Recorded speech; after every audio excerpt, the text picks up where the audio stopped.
Bapak, ibu-ibu yang dimuliakan oleh Allah Subhanahu wa taala, sebagaimana yang kita ketahui, Nabi Shallallahu alaihi wasallam adalah manusia yang paling sempurna. Dan sabarataan dari kehidupan sidin adalah suri tauladan. Oleh karenanya Allah Subhanahu wa taala menyatakan, laqad kana lakum fi Rasulillahi uswatun hasanah. Bahwasanya pada Nabi Shallallahu alaihi wasallam itu ada uswatun hasanah, suri tauladan yang baik, sehingga segala sisi dari kehidupan Nabi itu awal dijadikan teladan. Dan Nabi Shallallahu alaihi wasallam adalah manusia yang paling sempurna. Di antaranya kehidupan sidin dalam keseharian.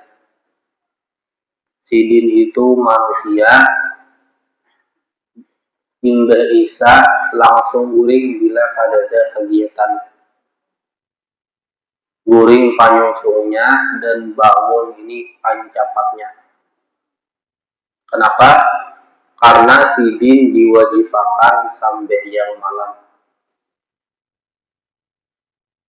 Ya ayyuhal mudaththir qum fa'andzir wa rabbaka fakabbir wa thiyabaka fatahhir. Nabi setiap malam sidin ini bangun sampai yang malam. Dan ini adalah keistimewaan dari Nabi Muhammad Sallallahu Alaihi Wasallam. Sidin diwajibkan sampai yang malam. Bahkan sidin itu sampai yang malam sampai betis sidin ini bengkak. Bini sidin bertakun, wahai Rasulullah,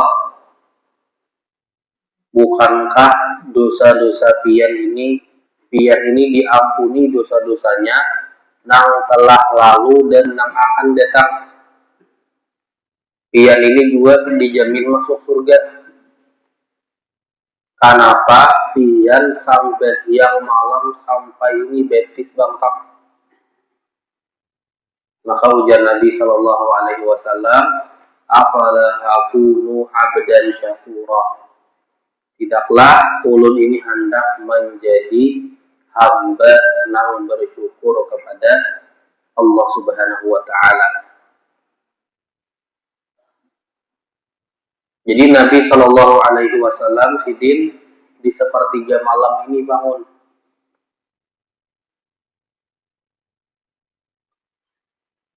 Sidin sholat malam sampai kaina Bilal ini mau mendalakan azan. Bahari itu azan 2 kali. Azan pertama ini menyuruh orang-orang nang sholat malam untuk istirahat, untuk guring, mengistirahatkan awak. Oleh karenanya Nabi sholat malam sampai kaina Bilal itu ini mau mandangkan azan. Nabi mandangar dan sidin langsung mengistirahatkan awak sidin. Sidin berabah karena sepanjang malam melaksanakan sholat. Sidin beristirahat berabah sampai kaina Bilal ini azan pulang azan subuh. Ketika Bilal azan subuh, maka Nabi Shallallahu Alaihi Wasallam ini bangun. Nang pamulaan sidin cari ketika bangun itu adalah siwak. Makanya siwak ini kada suah jauh dari awak Nabi. pasti ada di arah awak sidin. Karena Nabi Shallallahu Alaihi Wasallam ini sidin rancak besiwak, keluar rumah besiwak, masuk rumah besiwak, hendak sambahyang besiwak. Karena sidin senantiasa bermunajat kepada Allah Subhanahu wa taala. Dan besiwak ini hukumnya adalah sunnah.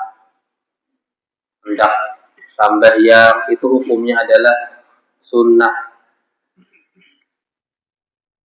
Ujar Nabi, laula an asyqa ala ummati la amartuhum bisiwaki inda kulli sholatin. Amun seandaikan kada memberitakan umatku Yazidin, niscaya saya akan wajibakan besiwak ketika hendak sambahyang. Mungkin karena ini ngalih, repot, akhirnya turun jadi sunnah. Dan siwak ini memiliki manfaat, baik manfaat duniawi dan juga manfaat kainah di akhirat. Ujar Nabi, as-siwaku matharatun lil fammi. Siwak ini manfaat dunianya itu membersihi muntung, bersih dari bakteri, bau mulut dan lain-lain. Yang kedua, mardhatun li rabbi. Dan orang yang bersiwak ini diridhoi oleh Allah Subhanahu wa taala. Yang kedua ini adalah manfaat di akhirat. Oleh karenanya Nabi ketika awal bangun nang pamulaan sidin cari itu adalah siwak. Dapat siwak, sidin langsung bersiwak. Hingga itu sidin berdoa, bangun guring, ujar sidin, alhamdulillahilladzi ahyana ba'dama amatana wa ilaihin nusyur. Segala puji bagi Allah yang sudah menghidupakan kami hingga mematikan kami, dan kepadanya lah dibangkitakan. Dan di doa ini ujar Nabi sih memuji Allah. Alhamdulillah, segala puji bagi Allah alladzi ahyana, nang menghidupakan kami setelah mematikan kami. Jadi orang guring itu istilahnya juga disambat dengan mati. Al-maut. Jadi wafat itu ada dua. Wafat besar dan wafat kecil. Wafat kecil ini guring. Ruh keluar dari jasad satu mat. Kamana ruh ini tulak ke alam mimpi. Nah, makanya bahkan orang tuh bermimpi macam-macam. Dan terkadang kita ini diberitahu kejadian-kejadian yang akan datang itu melalui mimpi dan perumpamaan. Roh ini sementara tulak ke alam mimpi, dan terkadangnya bisa bertemu dengan seseorang, bisa juga bertemu dengan nabi, dan lain-lain.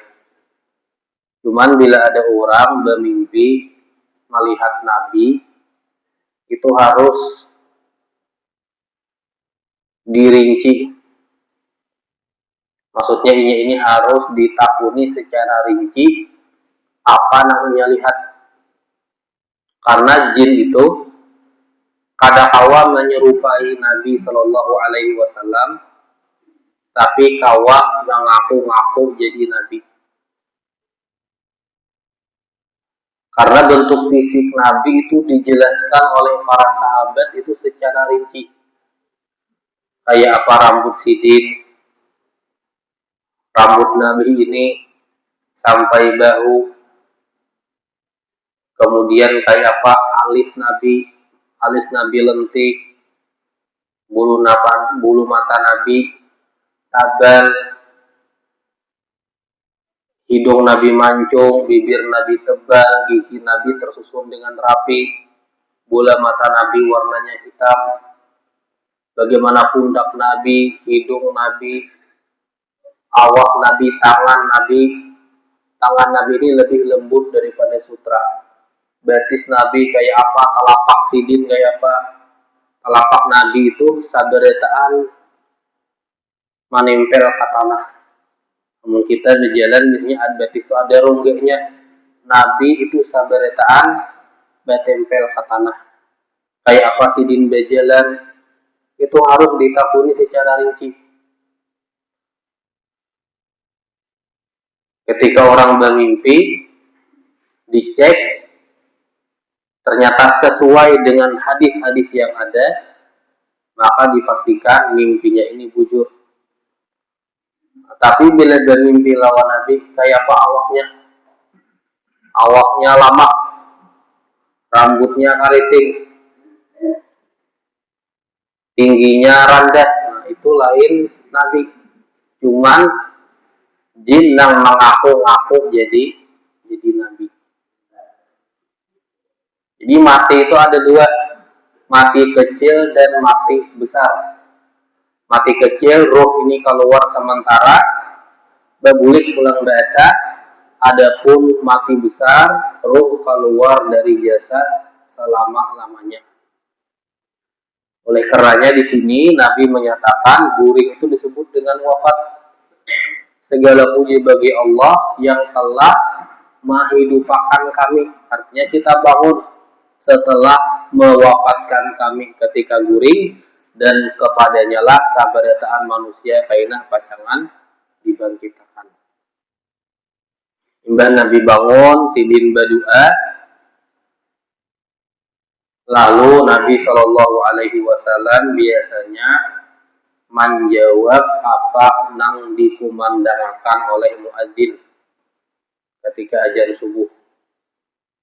Di ketika muadzin mengucapkan Allahu Akbar, Nabi juga menjawab Allahu Akbar.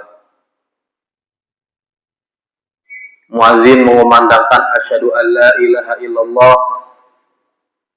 Nabi juga menjawab asyhadu an la ilaha illallah. Sampai akhir, kecuali hayya 'alas shalah dan hayya 'alal falah. Nabi menjawab la haula wala quwwata illa billah. Tidak ada upaya, tidak ada kekuatan kecuali milik Allah Subhanahu wa taala. Nah, pertanyaannya kenapa ketika Allahu Akbar kita jawab Allahu Akbar, asyhadu an la ilaha illallah kita jawab sama, tapi pada hayya 'alas shalah, hayya 'alal falah kita menjawab la haula wala quwwata illa billah. Karena hayya 'alas shalah itu ajakan untuk mengerjakan sholat. Jadi kita dikiau supaya melaksanakan sholat. Hayya 'alal falah kita dipanggil untuk menuju kemenangan.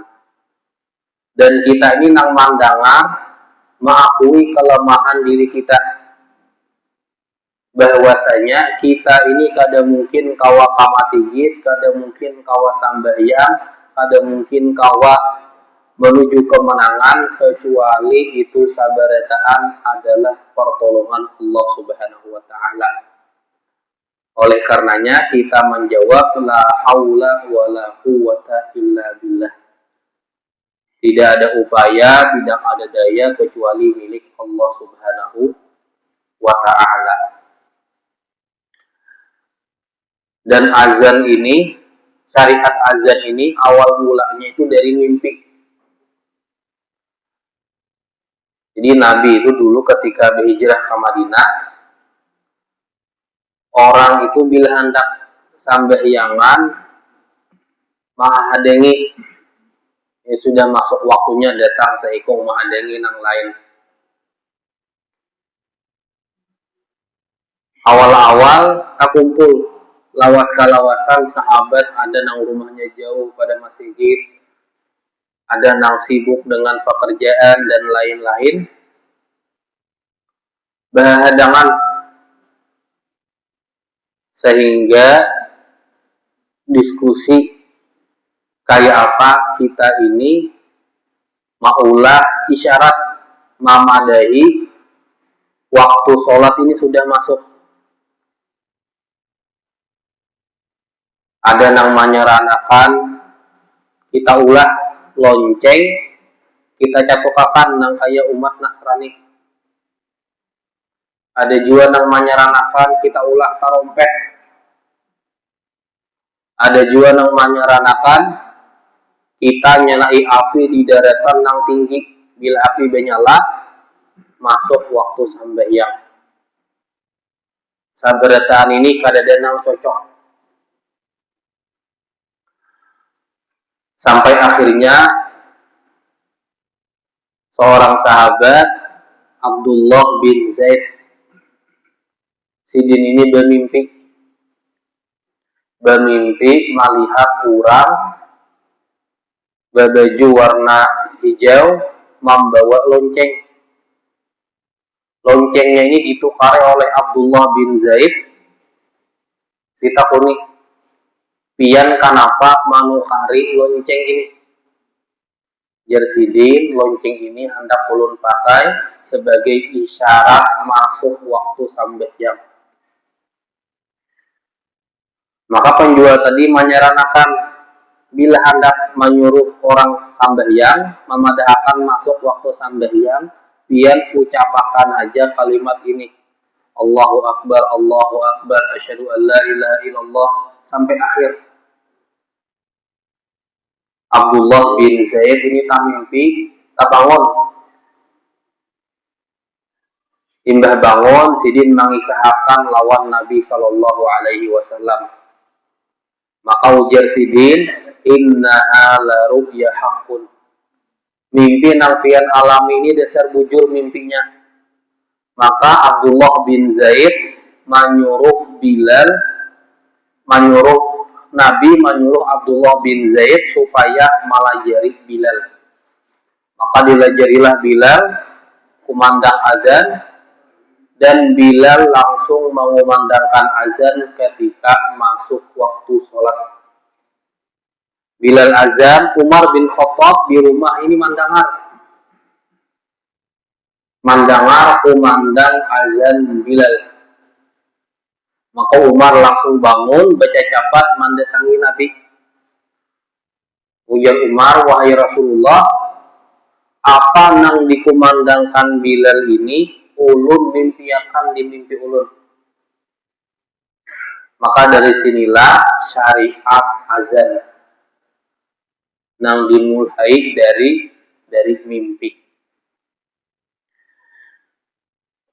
Jadi terkadang mimpi ini kita diberitahu kejadian-kejadian yang akan datang atau perkara-perkara itu melalui mimpi. Dan azan ini banyak sekali keutamaannya. Termasuk orang yang mengumandangkan azan. Karena dari keadaan mikrofon, Nabi menyuruh Abdullah bin Zaid melajari Bilal. Kenapa? Karena Bilal ini suaranya paling lantang, paling nyaring, paling bagus. Nang bermimpi Abdullah bin Zaid, tapi Nabi menyuruh nang azan itu Bilal. Ini menunjukkan Nabi menyuruh bahwasanya segala sesuatu itu diserahkan kepada ahlinya. Suara paling lantang Bilal, makanya Bilal nang disuruh untuk azan. Dan muadzin ini banyak sekali keutamaannya. Salah satunya ujar Nabi, la yasma'u mada sautin jinnun wala insun. Tidaklah suara azan nang nyaring ini dikumandangkan sehingga tadengar oleh manusia, tadengar oleh jin, wala syai'un dan sesuatu apapun illa syahidalahu yaumal qiyamah kecuali sabarataan itu kaina jadi saksi pada hari kiamat. Maka orang yang mengumandangkan azan didengar oleh manusia, didengar oleh binatang-binatang, didengar oleh pepohonan, makhluk-makhluk Allah, dan kaina sabarataan itu jadi saksi pada hari kiamat bahwasanya si fulan ini azan subuh pada tanggal sekian, sekian dan sekian. Dan kaina dan ini adalah menjadi syafaat pada hari kiamat kelak. Imbah ya, terima kasih. Imbah Nabi Shallallahu Alaihi Wasallam menjawab kumandang adzan sesuai dengan apa yang dikumandangkan muadzin di subuh hari, maka Nabi Shallallahu Alaihi Wasallam biasanya bila sidin ini butuh mandi besar, sidin mandi. Bila kada perlu mandi besar, maka sidin cukup dengan berwudu. Jadi Nabi itu bila mandi junub biasanya subuh.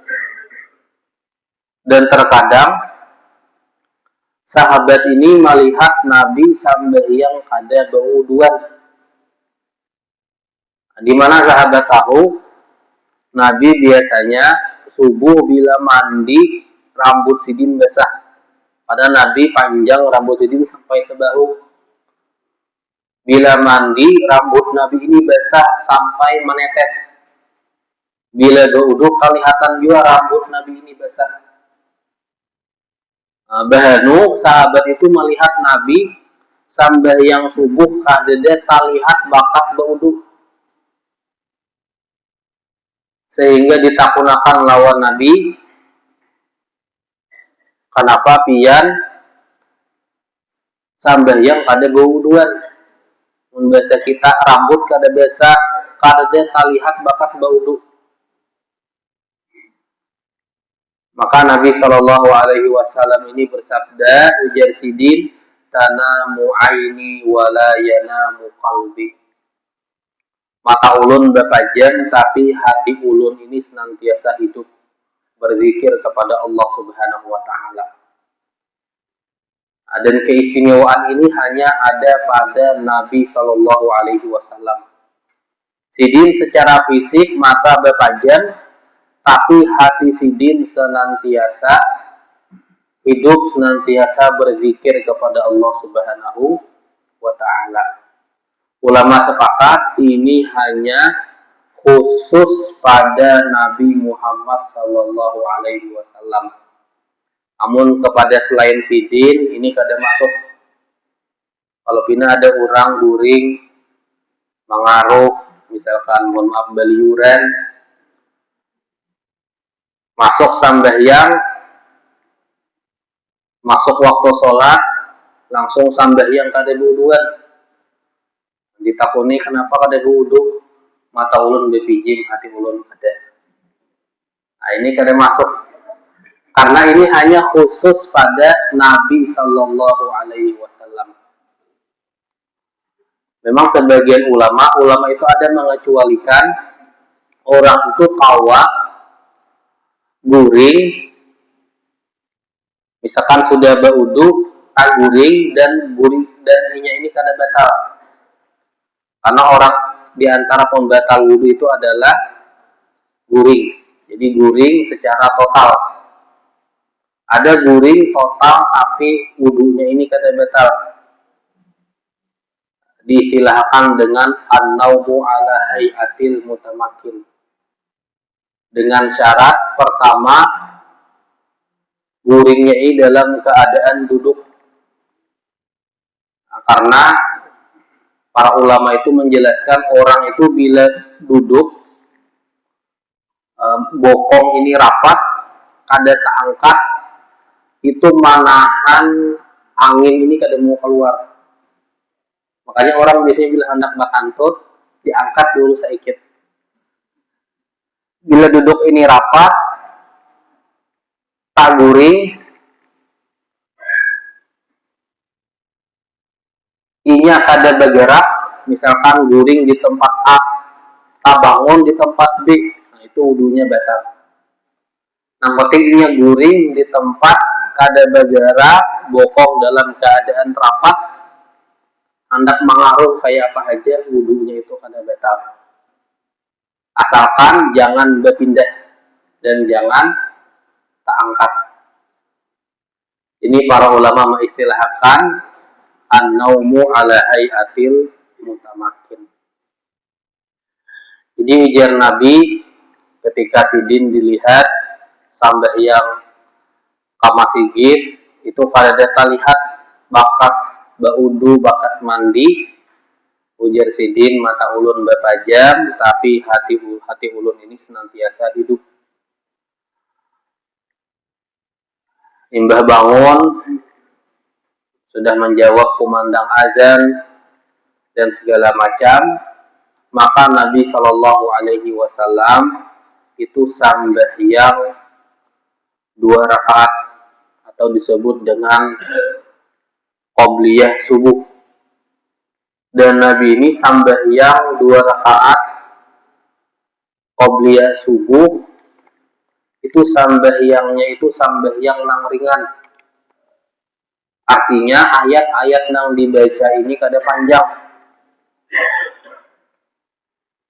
Sehingga sahabat nang memperhatikan Nabi ini mengira Nabi ini sambahyang babaya membaca Al-Fatihah langsung rukuk. Ada lagi membaca ayat nang lain, saking cepatnya sidin ini sambahyang. Babaya imbah takbir kada lawas sidin rukuk. Ketika ditakunakan, maka Nabi Shallallahu Alaihi Wasallam menjelaskan kenapa sidin ini cepat imbah takbir ini rukuk, karena ayat pertama nang sidin baca imbah Al-Fatihah itu adalah surah Al-Kafirun. Ini rakaat pertama Al-Kafirun. Rakaat kedua imbah Al-Fatihah nang sidin baca adalah Al-Ikhlas. Qul huwallahu ahad. Jadi sidin qobliyah subuh 2 rakaat. Rakaat pertama Al-Kafirun dan rakaat kedua itu adalah surah Al-Ikhlas. Oleh karenanya sahabat nang memperhatikan Nabi ini sambahyang qobliyah subuhnya ini cepat. Namun kita mau lambat karena Al-Kafirun ini kadang mirip-mirip. Qul ya ayyuhal kafirun la a'budu ma ta'budun wa la antum abiduna ma a'bud wa la ana abidu ma abattum. Ini mirip-mirip. Amun tak kulait mau lawas.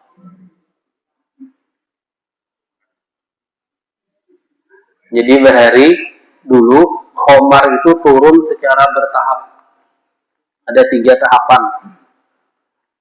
Pertama itu hanya dijelaskan manfaat dan mudaratnya. Allah Subhanahu wa taala berfirman, "Yas'alunaka 'anil khamri wal maisir. Qul fihima itsmun kabiru wa manafi'u linnas." Jadi mereka bertanya kepada engkau 'anil khamri wal maisir, tentang khamar dan perjudian. Qul fihima, katakanlah dalam keduanya, khamar perjudian, ismun kabiru wa manafi'u linnas. Dosanya, keburukannya ini ganal dan ada manfaatnya gasan manusia. Wa ismuhuma akbaru min naf'ihima. Tapi keburukannya, dosanya itu lebih banyak daripada kebaikannya. Ini tahap pertama hanya menjelaskan manfaat dan mudarat. Setelah itu turun ayat yang kedua. Setelah menjelaskan manfaat dan mudarat, turun ayat kedua. Sebagian itu menjelaskan kenapa turun. Ada salah seorang sahabat, Sidin ini diundang makan, dijamu makanan dan minumannya sekalinya diunjuki khamar. Sahabat tadi minum, makan, minumnya khamar, mabuk, masuk waktu sambayang, disuruh jadi imam, imamnya membaca Al-Kafirun kade tuntung-tuntung tak populait karena ayatnya mirip-mirip. Maka kemudian turunlah ayat tahapan berikutnya. Kata Allah, la taqrabus sholata wa antum sukara. Janganlah kalian ini mendekati sambahyang sedangkan kalian dalam keadaan mabuk. Artinya bila hendak mabuk jangan parak waktu sambahyang. Zuhur ke asar ini baru parakan masih. Asar ke maghrib parak. Maghrib ke isya makin parak. Nang paling jauh dari isya ke subuh. Sehingga bahari sahabat bila hendak mabuk himba isya. Paling kada subuh ini sudah sadar. Sehingga ketika tahap kedua sudah selesai, maka turun tahapan yang terakhir, pengharaman khamar secara total.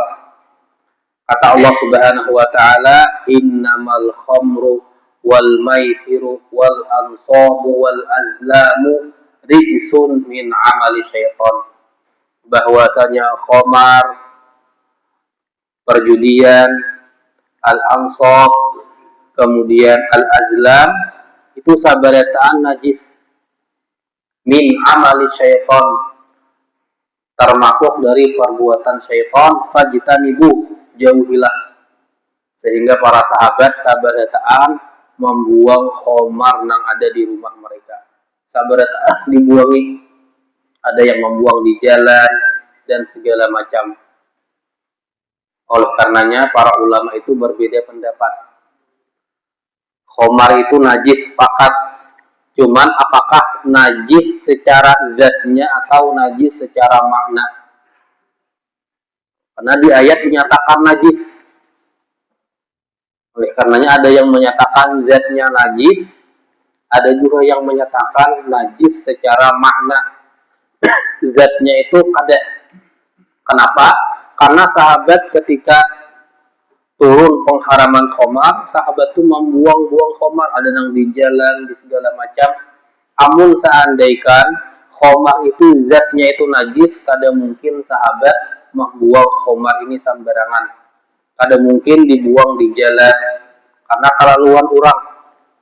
Sehingga sebagian menyatakan najis secara maknawi, tetapi secara zat ini, secara zat kada. Nah, kembali lagi, jadi Nabi Sidin setelah mendengar azan subuh, Sidin menjawab, Nabi sambahyang qobliyah subuh. Sambahyangnya sholatun khafifah, sambahyang Sidin itu ringan. Rakaat pertama Al-Kafirun, rakaat kedua membaca surah Al-Ikhlas. Bila sudah tuntung sambahyang dan bini Sidin ini bangun, maka Nabi Shallallahu Alaihi Wasallam memulai pandir berbicara dengan bini Sidin dengan ucapan, dengan pandiran yang maulah bini Sidin ini himung dan bahagia. Hadisul mu'anasati wal is'ad. Jadi susubuhan, bangun guring. Bila bini Sidin ini bangun, maka Nabi memulai pandir nang maulah bini Sidin ini himung. Ini adalah manusia terbaik sepanjang zaman. Tapi bila bini Sidin ini guring, Nabi Shallallahu Alaihi Wasallam ini Sidin berabah muttaji'an atau ittaja'a ala syiqqatil aiman. Sidin berabah menghadap ke kanan. Kenapa? Karena Nabi setiap sambahyang sunnah, Sidin pasti manggawi di rumah. Nabi itu sambahyang wajib di masjid, sambahyang sunnah pasti di rumah. Nah, pertanyaannya kenapa? Karena rumah Nabi besampuk lawan masjid. Jadi masjid dihijab. Sambahyang di rumah bila tuntung menghadiri qomat. Dan Nabi itu ada rumah, ada halaman. Jadi rumah Nabi terbuat dari tanah, mbah rumah itu ada halamannya. Jadi daun-daun dari daun-daun pohon kurma itu disusun, dirangkai jadi halaman. Nabi sambahyang di rumah Sidin bagian halaman, sehingga sahabat ini melihat kayak apa Nabi sambahyang subuh. Kenapa cepat? Itu sahabat melihat karena Nabi sambahyang di rumah bagian halaman dan sahabat melihat Nabi sambahyang karena halamannya kada terlalu tinggi. Bila sudah bini Sidin guring, Nabi berabah ke arah kanan, menghadap kanan, menghadangi sahabat ini takumpulan di masjid. Bila sudah sahabat itu banyak, karena bahari kadada isyarat, bila sudah banyak, maka Bilal datang ke rumah Nabi mengatakan as-salatu ya Rasulullah, sambahyangan wahai Rasulullah. Maka Nabi langsung ke masjid, kapa imaman. Terkadang rambut Nabi ini basah, terkadang Nabi kada kelihatan kayak imbah baudu, karena Sidin wudhu Sidin kada batal sampai yang malam. Meskipun Sidin guring, hati Sidin senantiasa bangun. Dan terkadang Nabi sudah kapa imaman, sahabat ini berdiri. Nabi ini hanya ingat Sidin dalam keadaan junub dan belum mandi. Maka ujar Sidin, maka nakum para sahabat pian di tempat kalian. Nabi boleh pulang ke rumah, Sidin mandi. Imba itu hanya pulang ke masjid dan sahabat melihat rambut Nabi ini basah. Hal-hal nang kaya ini kada disembunyikan oleh Nabi Shallallahu Alaihi Wasallam. Nabi hidup apa adanya, dan ini menunjukkan bahwasanya Sidin ini adalah juga sebagai manusia biasa. Mungkin ini aja yang bisa disampaikan. Kurang lebihnya mohon maaf. Apabila ada bujur dari Allah Subhanahu Wa Taala, apabila ada salah dari ulun dan dari syaitan, subhanakallahumma wa bihamdika asyhadu an la ilaha illa anta astaghfiruka wa atubu ilaik. Wassalamualaikum warahmatullahi wabarakatuh.